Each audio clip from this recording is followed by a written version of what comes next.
Bonjour Caroline. Salut les filles. Mais tu es déguisée en Véronique et Davina. Je ne suis pas du tout déguisée. Mais si t'es déguisée. C'est la tenue habituelle.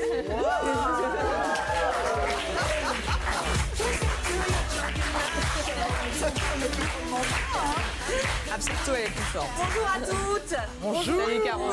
Qu'est-ce que je vous parle ce matin du hula hoop. Ouais.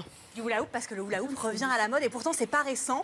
On a vu apparaître les premiers cerceaux il y a 3000 ans, c'était en Égypte. Et évidemment, la grande mode, c'est dans les années 60. C'est aux États-Unis où c'est vraiment un phénomène gigantesque qui devient quasiment un art de vivre. Les grands, les petits, tout le monde se met au hula hoop. Et dans l'année où c'est lancé, il y a 100 millions de cerceaux qui sont vendus, ce qui est vraiment un chiffre record pour ce type d'objet. Alors tout d'un coup, malheureusement, le hula hoop s'arrête. C'est la fin du hula hoop, il tombe dans l'oubli. Ouais, chagrin. Au profit du flipper. Il devient ringard ce hula hoop. On n'en entend plus du tout parler pendant des mois, jusqu'à ce que Michelle Obama le remette au goût du jour. C'était en 2009. Elle reçoit un cerceau à la Maison Blanche parmi tous les cadeaux qu'elle reçoit.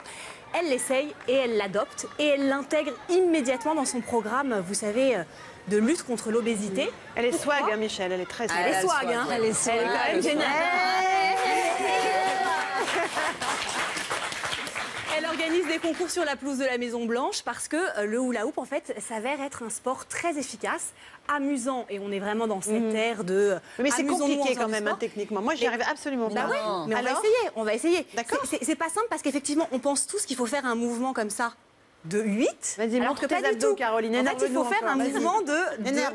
de devant en arrière. Alors moi, ce que je vous propose, c'est que si Michelle Obama peut le faire, je pense qu'Estelle Denis peut le faire. Ah oui, et je pense que même toutes les autres filles du plateau qui veulent se prêter au jeu. Ah mais non, ils sont pas les clubs. Regarde. Estelle. Vous avez fait Splash, vous avez fait The Best, vous pouvez faire du hula hoop. Mais non, mais je préférerais du rugby, du foot, quelque chose de... On va accueillir une petite prof qui s'appelle Lila Choupa Hoops. Alors, bien sûr, c'est votre vrai nom. Lila, c'est pas du tout un pseudo. Non. Lila Choupa Hoops, qui est vraiment une pionnière dans ce qu'on appelle aujourd'hui la hoop dance. D'accord. On n'appelle plus vraiment ça du hula hoop, c'est un peu naze. Hoop dance. Et du coup, vous nous donnez un petit cours particulier, celles qui veulent se joindre à nous. Alors, comme n'hésitez pas. Ah, je peux pas être toute seule quand même. Qu'on soit pas seule. Comme le disait Caro, en fait, il faut faire un mouvement donc de l'avant vers l'arrière. Donc en mettant un pied en avant, ça va nous aider, en pliant un petit peu les genoux. Et surtout, il faut contracter les abdominaux constamment. Donc, attention au cerceau. Alors, reculez, écartez-vous un petit peu pour pas vous entrechoquer. On y va. 1, 2, 3, on lance. Fais comme ça, Estelle. Un mouvement d'avant vers l'arrière. On peut même un petit peu bouger son bassin. Ah oui, bah... D'avant en arrière, comme ça. D'avant en arrière. Allez, d'accord. On se lance. Avec les abdominaux contractés. Hein.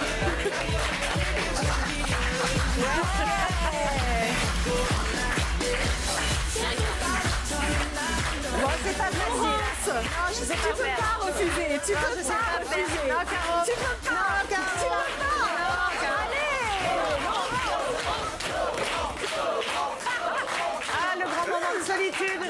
Estelle, on va vivre toutes les deux un grand moment de solitude. Vas-y, attends. Simply the best.